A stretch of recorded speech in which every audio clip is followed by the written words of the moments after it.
Tell of melon city पढ़ते हैं, last chapter इस वाली बुक का हमारे। उसके बाद फिर ग्रामर और बाकी चीजें कराऊंगा, ठीक है। ग्रामर इनफैक्ट करा रखी है, समझाऊंगा कि कैसे आपको एग्जाम में अटेम्प्ट करना है।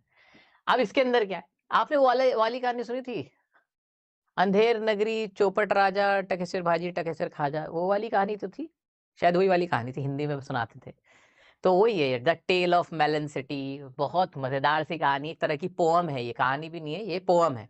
इसमें क्या है, इसमें क्या है, एक राजा होता है, एक राजा होता है, बेवकूफ राजा होता है। तो this is the story of A stupid king. कौन होता है कि स्टूपिड किंग होता है, वो एक आर्क बनवाता है, एक हाईवे पे एक आर्क बनवाता है, और जब वो वहां से गुजर रहा होता है ना, उसका जो क्राउन होता है वो उससे टकरा के नीचे गिर जाता है।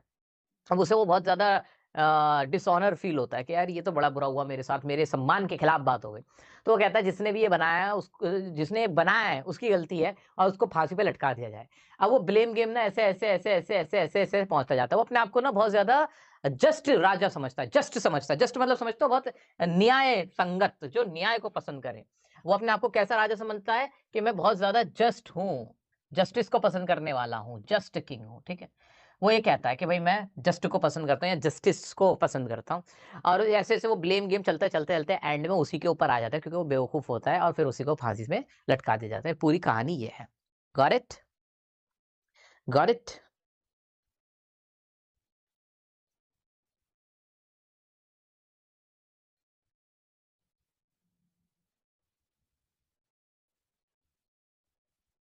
सवाल बच्चे ने पूछा है, why did Andrew choose mother, या why did Andrew choose mother, उसने मदर को चूज क्यों किया था? वो आउट ऑफ इंस्टिंक्ट किया था, उसको मन से लगा था कि मुझे उसकी माँ को पहले बचाना चाहिए। वैसे मेरा भी पर्सनल मानना यही है कि जब बच्चा या माँ में कोई एक को बचाना हो ना, तो without a single doubt mother को बचाओ ना। वो तो बेचारा भी पैदा भी नहीं हुआ ठीक से, वो जो माँ है, जो पूरा जीता जागता इंसान है, तुम उसको कैसे मार सकते हो? तुम्हें उसी की तरफ जाना है। हाँ, अफ़सोस होगा अगर कोई नवजात बच्चा मर जाएगा, उसका भी अफ़सोस होता है, बट माँ है यार वो, उसी के दम से तो वो हुआ है। तो बच्चे को तो बचाना कोई इतना तुक नहीं बनता जितना माँ को बचाना बनता है। भाई मेरा मानना तो यही है, और बिल्कुल माँ को बचाना चाहिए, हर कीमत पे माँ को बचाना चाहिए, ठीक है। आ जाओ, तो अब ये वाले टेल ऑफ मेलन सिटी को पढ़ के, टेल ऑफ मेलन सिटी को पढ़ के खत्म करते हैं। The king orders the construction of A grand arc in the city.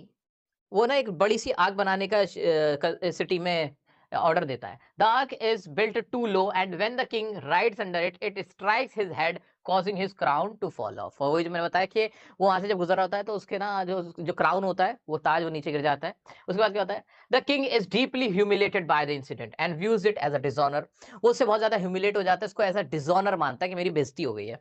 In anger he orders the chief of builders to be hanged for the mistakes. और उस एंगर में आके वो क्या करता है, ऑर्डर देता है कि जो भी चीफ हो इस बिल्डिंग को बनाने वाला, उसको उसको क्या कर दिया जाए, उसको हैंग कर दिया जाए, उसको फांसी की सजा दे दी जाए। अब ब्लेम गेम शुरू होता है, असली कहानी यहां से शुरू होती है। The chief of builders shift the blame on to the workman. जो चीफ होता है बिल्डर का, वो मजदूरों पे, वर्कमैन जो है मिस्त्रियों पे, उन पे ये ब्लेम डाल देता है कि उनकी वजह से हुआ है। Who in turn blame the bricks used in construction. वो कहते हैं नहीं नहीं सर, हमारी कोई गलती नहीं है, हमें तो ईंट ही ऐसी मिली जिसकी वजह से खराब बन गई। The king escalates the situation by ordering the hanging of the mason who blames the architect. mason बोलते हैं मिस्त्री को, फिर वो मिस्त्री पे डाल देता है, वो मिस्त्री आर्किटेक्ट पे डाल देता है। आर्किटेक्ट क्या कहता है, आर्किटेक्ट कहता है when brought to the royal court indirectly blames the king himself for the faulty design. The king now upset orders the wisest man in the countrymen to offer advice. अब जो architect होता है वो चालाक होता है, वो ना जो डिजाइन का ठीक रहा है ना, वो राजा पे ही फोड़ देता है, राजा को ब्लेम कर देता है। अब राजा कहता है कि जो शहर का सबसे बुद्धिमान व्यक्ति होगा वो आएगा और हमें एडवाइस देगा इस मुद्दे पर। अब वाइजेस्ट मैन की एडवाइस क्या होती है, वाइजेस्ट मैन आता है, the wisest man is so old that he cannot see your work, yet he suggests that the ark itself must be hanged. अब वाइजेस्ट मैन आके कहता है कि वो बहुत ओल्ड होता है, जो वाइजेस्ट मैन बुद्धिमान व्यक्ति बुलाते हैं ना, उसको दिख रहा होता ना ठीक से चल पा रहा होता, वो कहता है कि पता है जो ये आर्क है ना, इसको फांसी पे लटकाया जाए इसी की गलती है। अब आर्क एग्जीक्यूशन हो रहा होता है, execution of the arch is delayed as one minister argues that it would be disrespectful to punish something that touch the king's head. अब जब आर्क को फांसी पे लटकाने की बात की जाती है, तो उसपे एक मिनिस्टर कहता है कि ये ना राजा के अपमान की बात होगी, ये राजा के अपमान की बात होगी कि जिस चीज ने राजा के सर को छुआ उसको हम फांसी दे दें या उसको पनिश कर दें। The crowd demands an execution and the king promises to hang someone. अब वहां पे जो लोग इकट्ठा होते हैं वो कहते हैं भाई फांसी दो, हमें तो मजा आएगा, ऐसे कैसे? तमाशा चाहिए हमें तो। अब उनकी भी बात सुननी होती है क्योंकि किंग ने कहा था कि वो तो फांसी पे लटकाएगा ही लटकाएगा, सजा देगा ही देगा। The noose and the king's fate. अब आगे क्या होता है कहानी में? आगे क्या होता है? A news is set up, news एक बना दी जाती है, फंदा बना दिया जाता है and everyone is measured to see who fits it. अब फांसी तो किसी को देनी थी, अब वो गला नाप रहे थे कि कौन किसका गला उसमें फिट बैठ जाएगा। To everyone's shock the king is the only one who fits the noose and he is hanged. जो किंग होता है, राजा होता है, उसी के गले में फंदा फिट बैठ जाता है और उसको हैंग कर दिया जाता है, उसको लटका दिया जाता है। As per tradition, the next person to pass through the city gate will choose the new king. An idiot passes by and chooses a melon as the new king. जो ट्रेडिशन होता है, जो उनका जो उनकी रिवायत चलती आ रही होती है, ट्रेडिशन होता है कि जो भी शहर के जो गेट से पास करके जा रहा होता है, वो फैसला करता है नए किंग का। तो वहां से एक इडियट जा रहा था, एक बेवकूफ आदमी, पागल आदमी वहां से जा रहा था। अब उससे कहा गया तुम ना अपना किंग चुनो। तो किसको किंग चूज कर लेता है? वो एक मेलन को कह देता है यही मेरा न्यू किंग है। The melon is crowned and placed on the throne. The kingdom enjoys peace and prosperity under the rule of the melon with no further issues. अब मेलन को ही ना नया किंग बना दिया जाता है, सब लोग खुश रहने लगते हैं, कोई इश्यू ही नहीं होता, सब प्रॉस्पर होकर रहते हैं। तो ये एक सटायर है, ये ह्यूमरस है, ये जितने भी पोएम है बड़ी सटायरिकल है। मतलब इसमें बताया गया है कि एक बेवकूफ इंसान से बेहतर एक मेलन है, इसमें इस तरह से दिखाने की कोशिश की गई है। ये सब कुछ है। The poem ends with a sense of absurdity reflecting the chaotic and ironic nature of the situation. The satire highlights the ridiculousness of human pride, blame shifting and justice। ये लाइन इसकी इंपॉर्टेंट है कि इस poem में क्या दिखाया गया है? हाईलाइट करती है रिडिकुलसनेस, एब्सर्डिटी को, बेतुकेपन को, bizarre attitude of human beings, blame game main है ना इसके अंदर। तो ब्लेम गेम है, स्टूपिडिटी है, और ह्यूमन एब्सर्डनेस है कि कितने बेतुके के पागल इंसान होते हैं जो ये सारी चीजें करते हैं। एक बार इसको और अच्छे से एक बार और इसको सम अप कर लेते हैं, क्या क्या होता है इसके अंदर। आओ दोस्तों सम अप करते हैं इसको। इसके अंदर क्या होता है? किंग क्या बनवाता है? ऑर्डर करता है किस चीज का? आर्क का, आर्च का। आर्च बनवाता है, एक आर्च बनवाता है। आर्च किस साइड की बन जाती है? लो होती है, जिसकी वजह से जब किंग वहां से पास कर रहा होता है तो उसका सर उसमें टकरा जाता है। हेड क्या हो जाता है? हेड टच कर जाता है, जिससे क्राउन फॉल हो जाता है। क्राउन क्या हो जाता है? फॉल डाउन हो गया। क्राउन फॉल डाउन हो जाता है, जिसके बाद किंग ऑर्डर करता है किसका? हैंग करने का या पनिश करने का। किसको पनिश करने का? कि जिसकी वजह से भी ये हुआ है। वो इसको कैसे समझता है? इस चीज को कैसे समझता है? ह्यूमिलेशन। उसको लगता है कि मेरी बेइज्जती हुई है, कि मेरा क्राउन गिर गया, तो इसको ह्यूमिलेशन और इंसल्ट समझता है और ऑर्डर दे देता है।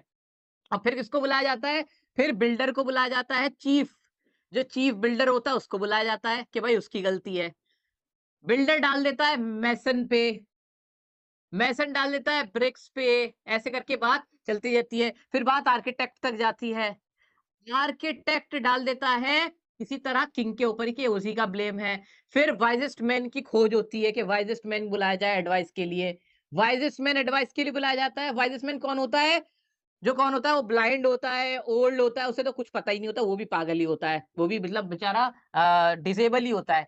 वो कहता है कि जो आर्क है ना, जो आर्च है, इनफैक्ट जो आर्च है उसको हैंग कर दिया जाए। वो आर्च को हैंग करने का ऑर्डर दे देता है। फिर एक मिनिस्टर मना करता है। मिनिस्टर कहता है कि आर्च को, अगर आर्च ने टच किया हुआ है किसको? किंग के हेड को, तो आर्च को punish can not be punished, उसको हम हैंग नहीं कर सकते। अब किंग ने प्रॉमिस किया होता है कि कोई तो पनिशमेंट किसी को तो दी जाएगी, किसी को तो हैंग किया जाएगा।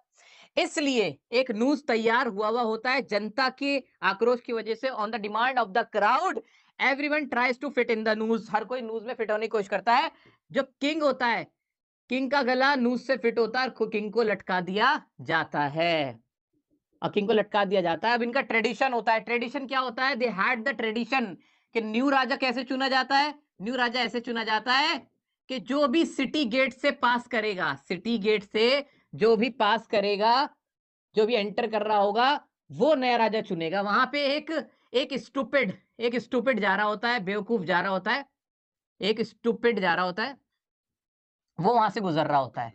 एक इडियट या एक स्टूपिड जा रहा होता है, वो गुजर रहा होता है। वो एक मेलन को चूज कर लेता है एज अ किंग। क्या चूज कर लेता है? As a king. मेलन के राज में सब प्रॉस्परस रहते हैं। मेलन का राज शुरू हो जाता है। That's it that